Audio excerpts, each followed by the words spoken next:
I always thought family meant everything to my brother Sullivan, until the day I discovered his wedding announcement in the society pages of the Boston Globe. There it was in black and white. My own brother, married into the prestigious Martin family, without breathing a word to any of us. My name is Tori, and that morning changed everything. I was having breakfast with Mom at our small kitchen table, watching her do the crossword puzzle like she did every Sunday, when I nearly choked on my coffee. Mom, I whispered, my hands trembling as I held the paper. You need to see this. She looked up, reading glasses perched on her nose, and took the paper from my shaking hands. The color drained from her face as she read the announcement. The coffee pot between us grew cold as we sat in stunned silence. But we just had dinner with him last week, she finally managed. He didn't say anything about being engaged, let alone married. The announcement described an intimate ceremony at the Martin estate, complete with a string quartet and champagne fountain. The bride, Rosalie Martin, looked radiant in designer white. And there was Sullivan, my brother, beaming in a tuxedo that probably cost more than our monthly rent. I'm calling him, I said, grabbing my phone. Mom reached across the table and grabbed my wrist. Wait, honey, let's think about this. But I was already dialing. It went straight to voicemail. I tried again, and again. Finally, a text came through. Can't talk now. On honeymoon. We'll explain everything later. We'll explain everything later? I read aloud, my voice cracking. That's all he has to say? Mom's shoulders slumped as she stared at the wedding photo. I always wanted to see him in a tuxedo on his wedding day, she whispered. I just thought I'd be there to see it. That's when the tears started falling down her cheeks. My mother, who'd raised us alone after Dad died, who'd worked 2 jobs to put food on our table, who'd never missed a single one of Sullivan's baseball games or my dance recitals, sat there crying over her Sunday crossword puzzle. I felt something snap inside me. 3 weeks later, Sullivan finally showed up at our door. He was tanned from his honeymoon, wearing an expensive watch that caught the light as he spread his hands apologetically. It just happened so fast, he explained, pacing our small living room. Rosalie's family, they have connections. They're opening doors for me I never dreamed possible. Doors? I interrupted. What about the door to your own home? The one you walked out of without a word? Tori, please understand. This was a strategic decision. The Martins, they're different from us. They have expectations about these things. A big wedding would have been complicated. Complicated? Mom's voice was barely above a whisper. We're complicated? Sullivan ran his hands through his perfectly styled hair. That's not what I meant. Look, I'm still me. I'm still your son, your brother. Nothing's changed. But everything had changed. I could see it in the way he kept checking his phone, the way his eyes darted around our modest living room like he was seeing it for the first time, and finding it wanting. I have to go, he said after barely 15 minutes. Board meeting in the morning, but I'll make it up to you both, I promise. Things are going to be different now. Better. After he left, Mom went to her room and closed the door. I stood in the kitchen, staring at the family photos on our refrigerator. Sullivan and me at the beach. Sullivan's college graduation, where Mom and I had cheered so loud we'd embarrassed him. All those memories, and he'd thrown them away for a champagne fountain and a string quartet. That night, I sat at my laptop until dawn, researching business schools and startup strategies. I'd always had a head for numbers, but I'd put my own ambitions on hold to help Mom with the bills after college. Now, looking at the acceptance letter I'd never opened from Harvard Business School, I made a decision. I'm going back to school, I announced at breakfast the next morning. And then I'm going to build something of my own. Something bigger than anything the Martins have. Mom looked up from her coffee, her eyes still red from crying. Honey, don't let anger drive your decisions. It's not anger, Mom, I said, even though we both knew that wasn't entirely true. It's clarity. Sullivan showed us exactly who he is. Now it's my turn to show him who I am. I didn't know then that it would take me 7 years to build my revenge. I didn't know the price I'd pay, or the lessons I'd learn. I just knew that somewhere between that wedding announcement and my brother's dismissive goodbye, The path of my life had shifted, and I was ready to walk it no matter where it led. 7 years can change everything. I learned that sitting in my corner office, staring at the skyline of downtown Boston while Zoe, my best friend and business partner, paced in front of my desk. Have you seen this? She tossed a financial report onto my desk. Sullivan's company is hemorrhaging money. Their stock dropped 30% this quarter alone. I picked up the report, scanning the numbers I'd already memorized. Looks like the Martin family connections aren't worth what they used to be. Are you smiling? Zoe stopped pacing. Tori, I know that look. I wasn't smiling. Not exactly. But seeing Sullivan's company falter stirred something in me I couldn't quite name. We should consider acquiring them, I said, keeping my voice neutral. Their client base would complement our portfolio. Their client base is jumping ship faster than rats from a burning building, Zoe countered. Besides, isn't this a little personal? The intercom buzzed before I could answer. Ms. Wise, Mr. Oliver is here for your meeting. Deacon Oliver walked in moments later, impeccable in his tailored suit. As one of our major investors, he had a keen eye for opportunities and weaknesses. Ladies, he nodded, taking a seat. I assume you've seen the news about Sullivan Industries? We were just discussing it, Zoe said, shooting me a warning look. Good. Deacon leaned forward. Because I think we should make a play for them. Their technology patents alone are worth the investment. I kept my face carefully blank. You think it's a good fit? I think it's perfect timing. They're vulnerable, we're strong. Simple as that. He paused, studying me. Unless there's something I should know? No, I said quickly. Too quickly, Zoe jumped in. We'll need to do our due diligence. Their financial situation is exactly why we should move now. Deacon interrupted. Before someone else does. After he left, Zoe closed my office door and turned to me. Are you really ready for this? To face him? I thought about Mom, who still did her crossword puzzles every Sunday, leaving the chair across from her empty just in case. About the wedding invitations we never received to any of Sullivan's society events.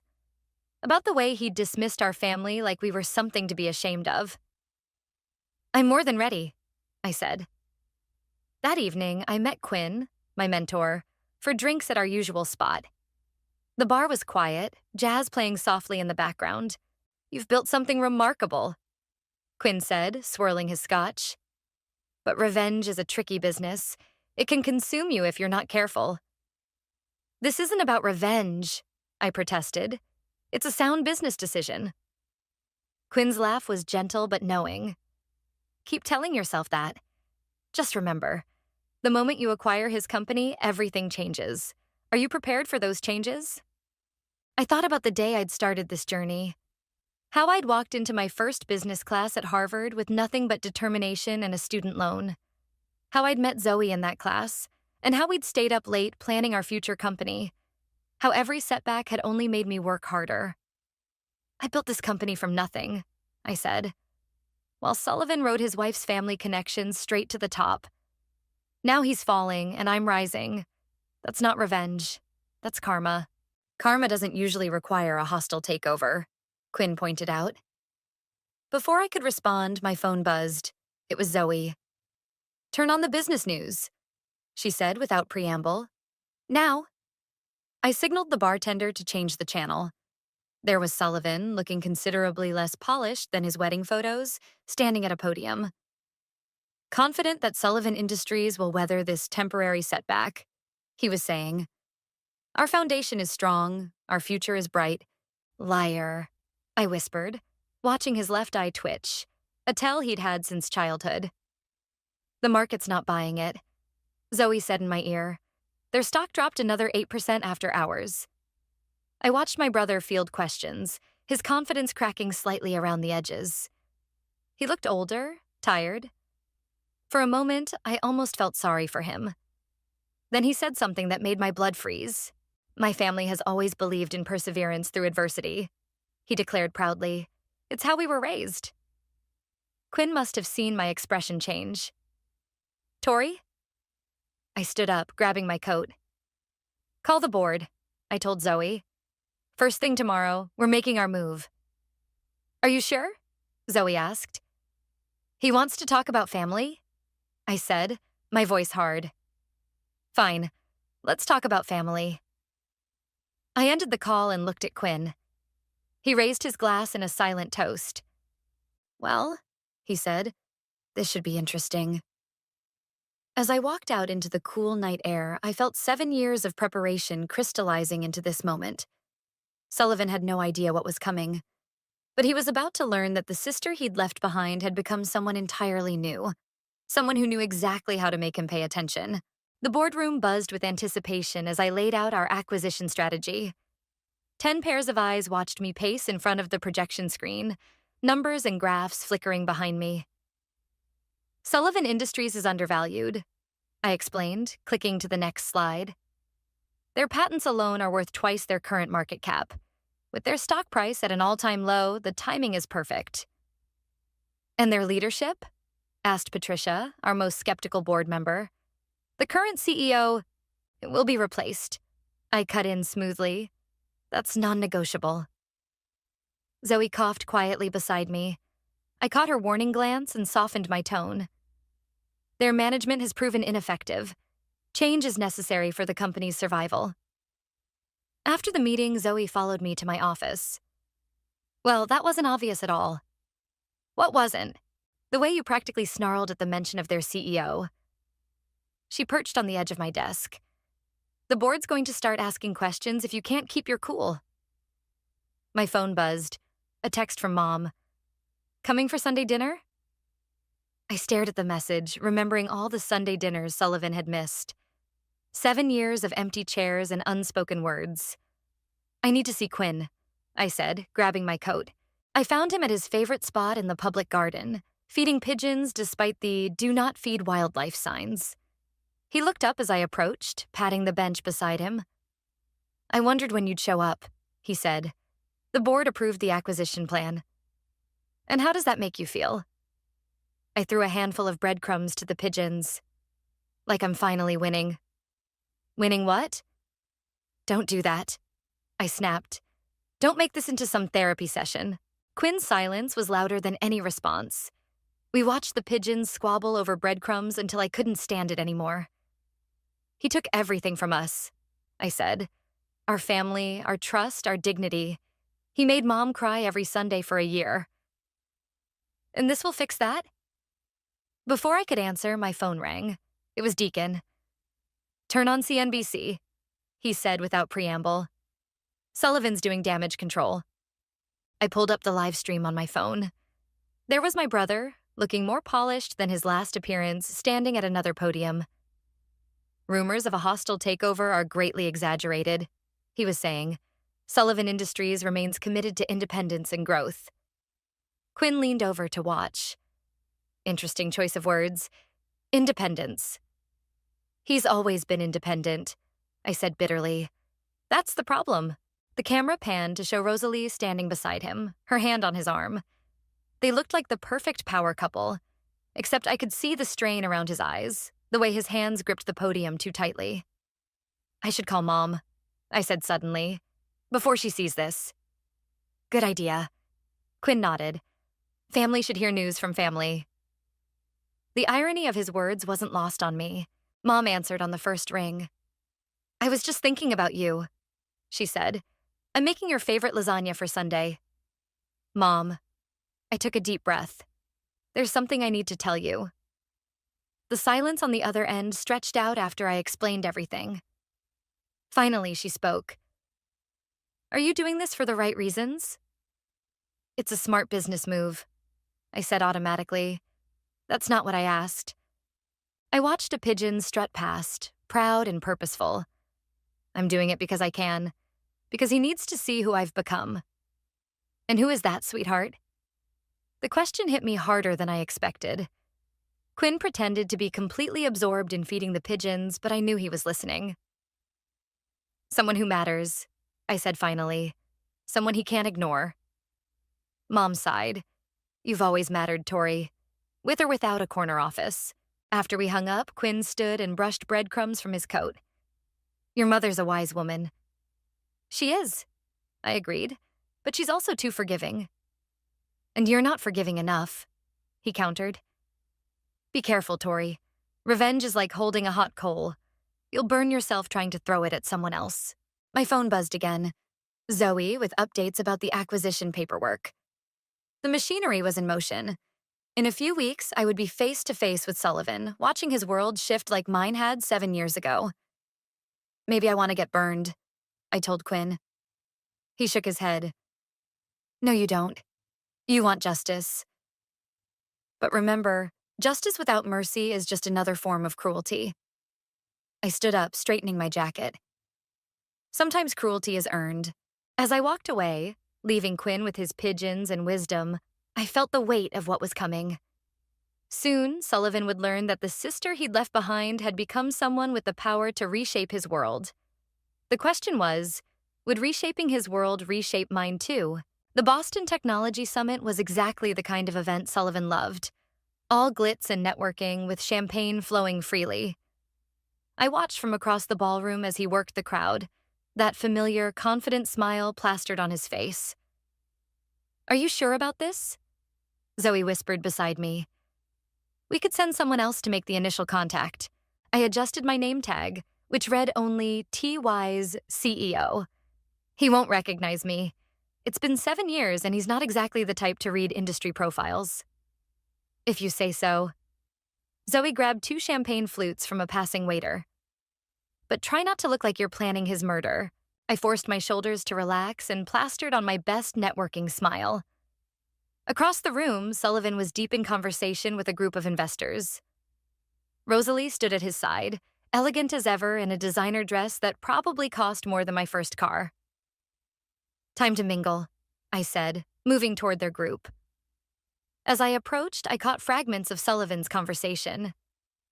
Confident that our new initiatives will turn things around. The market just needs time to... Time isn't always on our side, though, is it? I interrupted smoothly, stepping into the circle. Especially in tech. Sullivan turned, that practiced smile never wavering. Indeed. And you are... T-wise, I said, extending my hand. I've been following your company's situation with interest. His handshake was firm, professional. No hint of recognition in his eyes. All situations are temporary. We're implementing aggressive growth strategies. Growth strategies require capital, I pointed out, and trust from investors. Something flickered in his expression, a crack in the confident facade. Rosalie touched his arm protectively. My husband has the full support of our board, she said, and our family. I couldn't help myself. Family support is crucial, isn't it? Nothing worse than feeling abandoned by those closest to you. Sullivan's left eye twitched. If you'll excuse us, I see some people we need to speak with. Of course, I smiled. I'm sure we'll be seeing more of each other soon. As they walked away, Zoe appeared at my elbow. Well, that was subtle as a sledgehammer. Did you see his face when I mentioned family? I took a long sip of champagne. He actually flinched. Tori. Zoe hesitated. Maybe Quinn is right. Maybe... Don't. I cut her off. The paperwork is already in motion. There's no turning back now. Later that evening, I found myself at the bar, watching Sullivan work the room. He'd always been good at this, making people feel important, special. It's how he'd charmed his way into the Martin family. Quite the performance, isn't it? A voice beside me made me jump. It was Deacon. I didn't know you'd be here, I said. I never miss a chance to watch Sharks Circle. He ordered a scotch. Speaking of which, our legal team finished the preliminary paperwork. We can move whenever you're ready. I watched Sullivan laugh at something Rosalie said, his hand resting possessively on her lower back. How long until the offer becomes public? 48 hours, give or take. Once we file with the SEC, the news will break fast. My phone buzzed. A text from Mom. Saw Sullivan on the business news again. Are you okay? Before I could respond, Sullivan's voice carried across the bar. The market is cyclical. What goes down must come up. Unless someone pushes it further down, I muttered. Deacon raised an eyebrow. You know, when I first suggested this acquisition, I thought it was just business. But there's something personal here, isn't there? I met his gaze steadily. Everything's personal in business. Isn't that what you always say? He studied me for a moment. Just make sure whatever this is doesn't interfere with our bottom line. Trust me, I said, watching Sullivan and Rosalie glide toward the exit. The bottom line is exactly what I'm focused on. His bottom line. After they left, I stayed at the bar, nursing my drink and thinking about Sunday dinners and crossword puzzles. About the way Mom's voice still caught whenever she mentioned Sullivan's name. About the look in his eyes tonight when I'd mentioned family. That brief flash of, what? Guilt? Fear? Or just annoyance at a presumptuous stranger? My phone buzzed again. Quinn this time. How did it go? I typed back. He didn't recognize me. Quinn's response was immediate. Maybe that's not the real problem. I put my phone away without responding. In 48 hours, Sullivan's carefully constructed world would start to crumble. He'd discover that the sister he'd forgotten had become someone with the power to destroy everything he'd built. And yet, watching him tonight, I'd felt something unexpected. A hollow ache where satisfaction should have been. But it was too late for second thoughts. The machinery was in motion, and soon everyone would know exactly who T.Y.'s really was. The news broke at 9:01 a.m. sharp. I watched from my office as CNBC's ticker flashed the headline, Breaking, Wise Enterprises launches, Hostile Takeover Bid for Sullivan Industries. Zoe burst through my door without knocking. It's chaos out there. Sullivan's board is in emergency session. Their stock is going crazy, and... My phone exploded with notifications. First came the text from Mom. Be careful, sweetheart. Then Quinn. Remember what we talked about. And finally Deacon. Boardroom. Now. Showtime, I said, straightening my jacket. The boardroom was packed when we arrived. Deacon stood at the head of the table, fielding calls from investors. Our legal team huddled in one corner, papers spread everywhere. Their CEO is demanding a meeting, Deacon announced as I walked in. Immediately. Good, I said, taking my seat. Set it up for this afternoon. Patricia cleared her throat. Perhaps someone else should handle the initial... No, I cut her off. I'll do it. Tori, Zoe whispered. Maybe they're right. You're too close to this. Before I could respond, the TV on the wall caught everyone's attention. Sullivan was making an emergency press statement outside his office building. This hostile takeover attempt is unwarranted and unwelcome, he declared, looking directly into the cameras. Sullivan Industries is not for sale. Rosalie stood behind him, her face a mask of controlled concern. The reporters shouted questions. What about the falling stock price? How will you fight this? Do you know T.Y.'s personally? Sullivan's eye twitched at the last question. I've had limited interaction with their CEO, but I can assure you, this attempt will fail. Limited interaction, I repeated softly. That's one way to put it. My phone rang. It was Mom again. I stepped out to take the call. I saw him on TV, she said without preamble. He looks terrible. He should. Tori. She paused. Is this really what you want? Before I could answer, Zoe poked her head out. They're here, Sullivan and his team. Mom, I have to go. Just remember, whatever happens, you're still my daughter, and he's still your brother. I ended the call and took a deep breath. When I walked into the conference room, Sullivan was already seated, flanked by his lawyers.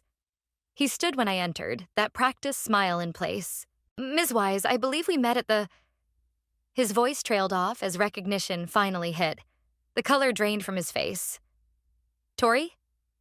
Hello, Sullivan. I sat down across from him. It's been a while. This is impossible. He looked at his lawyers, then back at me. You can't be... The CEO of Wise Enterprises? The one trying to buy your company? I smiled. Surprise. His lawyers shifted uncomfortably. One whispered something in his ear, but Sullivan waved him off. Is this some kind of joke? He demanded. Some kind of revenge? Revenge? I kept my voice level. This is business, Sullivan. Just like your marriage was business, remember? A strategic decision? He stood up abruptly, his chair scraping against the floor. I won't let you destroy everything I've built. Like you destroyed our family? That's not... I didn't... For once, he seemed at a loss for words. Deacon cleared his throat. Perhaps we should focus on the terms of the offer. The terms are simple, I said, sliding a folder across the table. We buy controlling interest. You step down. Clean break. Sullivan's hands shook as he opened the folder. This is insane. You're my sister. Am I? I thought we were just complicated. Isn't that what you called us? His lawyers huddled around him, whispering urgently. I could see the moment he realized how trapped he was. The same look he'd had as a kid when he got caught in a lie. I need time, he said finally, to consider options. You have 24 hours, I replied, standing up. Oh, and Sullivan? Maybe call Mom sometime. She still does crosswords on Sunday mornings. I walked out before he could respond, my heels clicking against the marble floor. Zoe caught up with me at the elevator. Well, that was intense, she said. It's not over yet. No, she agreed. But are you sure this is what you wanted? The look on his face, I thought about that look. Shock giving way to recognition, then fear, then something else. Something that looked almost like shame. What I want, I said as the elevator doors closed, is for him to understand what he did. Really understand. But as we descended, I couldn't shake the memory of his shaking hands or the way his voice cracked when he said, sister. 7 years of planning, and somehow victory felt different than I'd imagined. Tomorrow, Sullivan would have to make his choice. And so, I realized, would I? 24 hours later, I stood at the podium in Sullivan Industries' main conference room, facing a sea of shocked faces. The acquisition was complete. Sullivan had folded faster than anyone expected. As your new CEO, I announced, I want to assure everyone that this transition will be smooth and... The door burst open. Sullivan stormed in, Rosalie right behind him. You can't do this, he shouted. These people trust me, they depend on me. Security moved to intercept him, but I held up my hand. Let him speak. After all, family should always have a voice, right, Sullivan? The room went deadly quiet. Employees exchanged confused glances. Rosalie's perfectly maintained composure cracked. Family? She whispered. Sullivan, what is she talking about? I stepped away from the podium. Oh, he didn't tell you. I'm his sister. The one he erased from his life 7 years ago when he married into your family. Sullivan's face reddened. That's not what happened. I was protecting what? I cut him off. Your image? Your social climbing? Tell them, Sullivan. Tell them how you got married without telling your own mother. How you never invited us to a single family event. How you pretended we didn't exist because we weren't good enough for your new life. Rosalie took a step back from him. Is this true? Rosalie, please. He reached for her hand. I can explain. Explain what? I pressed. How you told us it was a strategic decision to exclude your family from your wedding? Or how about explaining to your employees how you've been making the same kind of strategic decisions with their careers? Murmurs rippled through the crowd. I could see recognition dawning on some faces. Employees who'd been let go without warning. Projects canceled without explanation. That's different, Sullivan protested. Business decisions are just like family decisions to you. I finished. Disposable when inconvenient. Rosalie's voice shook. 7 years, and you never once mentioned a sister, a mother. Because he was ashamed, I said. Not of us, but of himself. Sullivan's lawyers appeared at the door, but he waved them away. For the first time, I saw his carefully constructed facade completely crumble. "You don't understand," he said, his voice breaking. "I had to become someone else. Someone worthy of—" "Worthy?" Rosalie interrupted. "My family would have welcomed yours with open arms. We're not monsters, Sullivan." "No," I agreed. "The monster was the one who thought his own family would embarrass him." The room had grown so quiet you could hear phones buzzing with incoming news alerts. Our takeover was making headlines, but not for the reasons anyone expected. "I want to meet them," Rosalie suddenly announced. "Your mother. I want to know the family my husband denied me." Sullivan's face went pale. "Rosalie, please." "Mom still sets a place for you," I told him. "Every Sunday, even after 7 years." Something in his expression changed, a crack in the armor I'd been trying to break through for 7 years. "I never meant—" he started. "To hurt us?" I finished. "To break Mom's heart? To pretend your own sister was a stranger at a business conference?" Security shifted uncomfortably. Employees whispered among themselves. Rosalie stood apart from Sullivan now, her arms crossed. "The board meeting starts in 10 minutes, I announced to the room. "Everyone except the executive team is dismissed. And Sullivan? You might want to call Mom. She's probably watching this on the business news right now." As people filed out, Sullivan remained rooted to the spot. Rosalie touched his arm briefly. "I'll be at my mother's," she said quietly. "When you're ready to tell me the whole truth about your family, your real family, you know where to find me." She walked out, leaving Sullivan looking more lost than I'd ever seen him. For a moment, I saw my brother again. Not the polished CEO, but the kid who used to protect me from playground bullies. "Was it worth it?" I asked softly. "Trading us for all this?" He looked around the conference room, at the empty chairs and the logo he'd built his life around. "I don't know anymore," he whispered. My phone buzzed, a text from Mom. "I'm proud of you, sweetheart. But remember, healing takes more courage than hurting." I looked at Sullivan, still standing there like a statue. "Board meeting's in 8 minutes, I said. "You can stay if you want. Or you can go call Mom. Your choice. But this time, make it for the right reasons." He met my eyes for the first time. Really met them. And I saw something there I hadn't expected. Recognition. Not just of who I was, but of who he'd been. Who he'd become. And maybe, just maybe, who he could be again. The choice was his now. And for the first time in 7 years, I honestly didn't know what he would choose. Sullivan chose the board meeting. Of course he did. But 2 hours later, as I sat in my new office, his old office, he appeared in the doorway, looking more disheveled than I'd seen him in 7 years. "I called Mom," he said quietly. "I set down the acquisition papers I'd been reviewing." "And?" She cried. He ran a hand through his hair. She cried, and all she said was, "I'm making lasagna on Sunday." "That's Mom for you." He took a tentative step into the office. "You've done well for yourself." "No thanks to you." "Is that what this is about?" He gestured around the office. "Proving something to me?" "Not everything is about you, Sullivan." I stood up. "Though that's always been hard for you to understand." "Then explain it to me," he said, dropping into a chair. "Explain how my little sister engineered a hostile takeover just to prove a point." "A point?"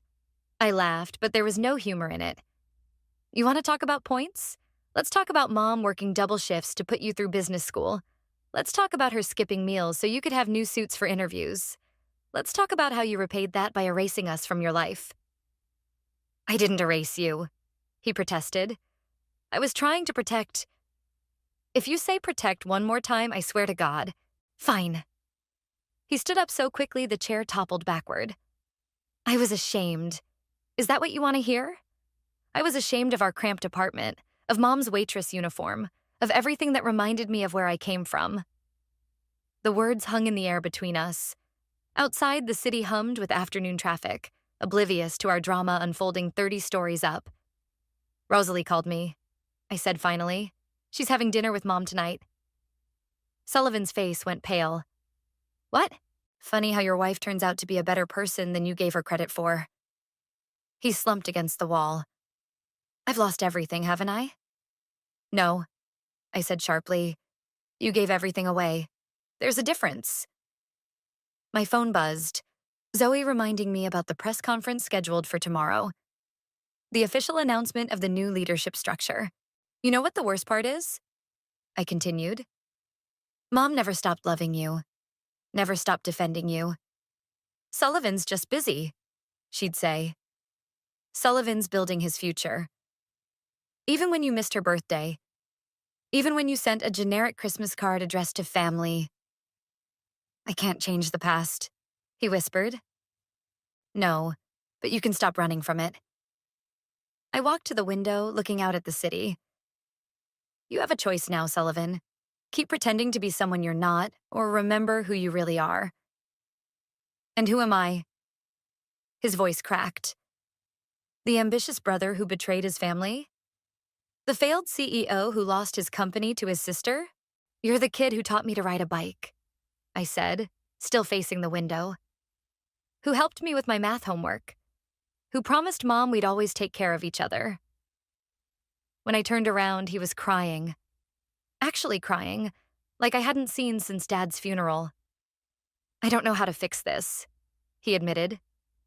Start with Sunday dinner, I suggested. Mom's making lasagna, remember? He wiped his eyes. Just like that? After everything? No, not just like that. You have a lot to make up for. To Mom, to Rosalie, to me. But you have to start somewhere. My phone buzzed again. Mom this time. Rosalie is lovely. Bringing her famous apple pie on Sunday. Will we need 2 pies? I showed Sullivan the text. His hands shook as he read it. I don't deserve this chance, he said. Probably not, I agreed. But that's the thing about family, real family. They love you anyway. He handed back my phone. What about the company? The company stays with me. You need to focus on fixing what's really broken, and it's not your stock price. He nodded slowly. I should go find Rosalie. Yes, you should. I sat back down at my desk. And Sullivan? Mom likes yellow roses, in case you were wondering what to bring on Sunday. He paused at the door. Tori, I'm sorry. For everything. I know, I said. Now prove it. After he left, I called Quinn. Well, he answered. Did revenge taste as sweet as you imagined? I thought about Sullivan's tears, about Mom's lasagna, about Rosalie's apple pie. It wasn't about revenge in the end, I realized. It was about breaking down the walls he built, even if I had to use a corporate battering ram to do it. Quinn chuckled. And now? I looked at the family photo on my desk, the old one from before everything changed. Now we see if he remembers how to be a brother again. The scent of Mom's lasagna filled the house as I helped set the table. 5 places, not just the usual 3. Zoe had brought wine and Rosalie's apple pies cooled on the counter. He's late, Mom said, checking her watch for the 3rd time.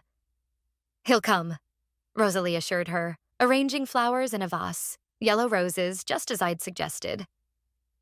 The doorbell rang. Mom froze, her hand clutching her crossword puzzle. I squeezed her shoulder as I passed. Sullivan stood on the porch, looking nothing like the polished CEO he'd been just days ago. He wore jeans and a simple sweater, holding a small wrapped package. I wasn't sure, he started. Just come in, I said. He stepped into the house and stopped short. The walls still held the same family photos he'd turned his back on. His graduation, my dance recitals, Mom's birthday parties. Nothing's changed, he whispered. Everything's changed, I corrected. But some things stay the same. Mom appeared in the hallway. For a moment, neither of them moved. Then Sullivan crossed the space between them in 3 steps and wrapped her in a hug.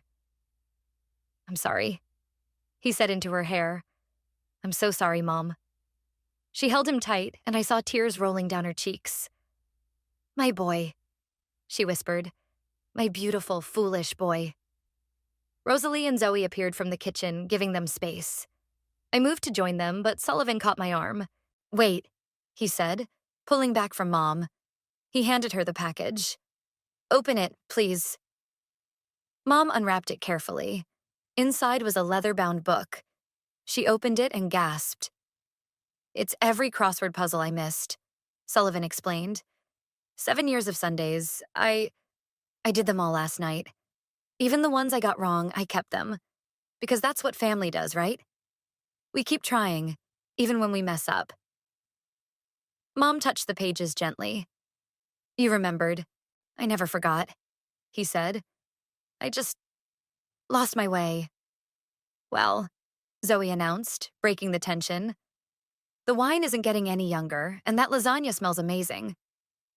We gathered around the table, the same table where I'd first seen Sullivan's wedding announcement all those years ago.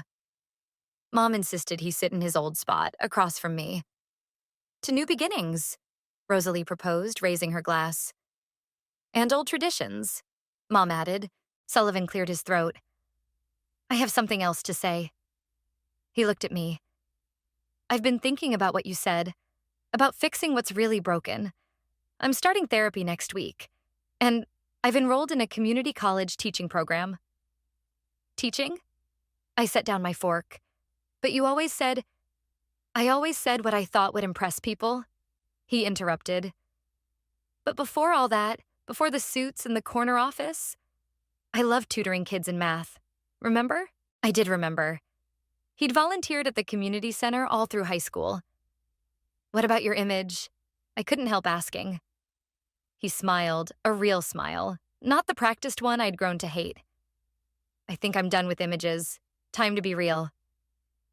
Speaking of real, Rosalie chimed in. We're moving out of the mansion. Found a nice place closer to here, actually. Just a few blocks away. Mom dropped her fork. Really? If that's okay, Sullivan added quickly. We thought maybe we could do this more often. Sunday dinners. Every Sunday? Mom's voice wavered. Every Sunday, he confirmed. No more missed crosswords. Later, as we shared Rosalie's apple pie, I watched Sullivan help Mom with that day's puzzle. Zoe leaned over to whisper, Still glad you orchestrated that hostile takeover? I thought about it. You know what's funny? I thought taking his company would be the victory. But this... I gestured at the scene before us. Mom laughing at Sullivan's terrible pun, Rosalie sharing family recipes, the yellow roses brightening our modest dining room. This is the real win. You know? Sullivan called out, looking up from the puzzle. 6 down is redemption. No, it's not, Mom corrected. It's beginning. We all laughed, and in that moment, I felt the last pieces of my anger melt away. The brother who'd abandoned us was gone, but in his place was someone new. Someone real. Someone trying. And maybe that's what family is. Not the perfect image we present to the world, but the messy, complicated reality of people who keep showing up, keep trying, keep loving even when it's hard. Hey, Tori, Sullivan said softly as we cleared the dishes. Thank you for not giving up on me. I handed him a plate to dry. That's what big shot CEOs do for their little brothers. He laughed, a genuine, unguarded sound I hadn't heard in 7 years. Outside, the sun was setting on another Sunday, but this time no chairs sat empty. This time, every crossword square was filled with possibility,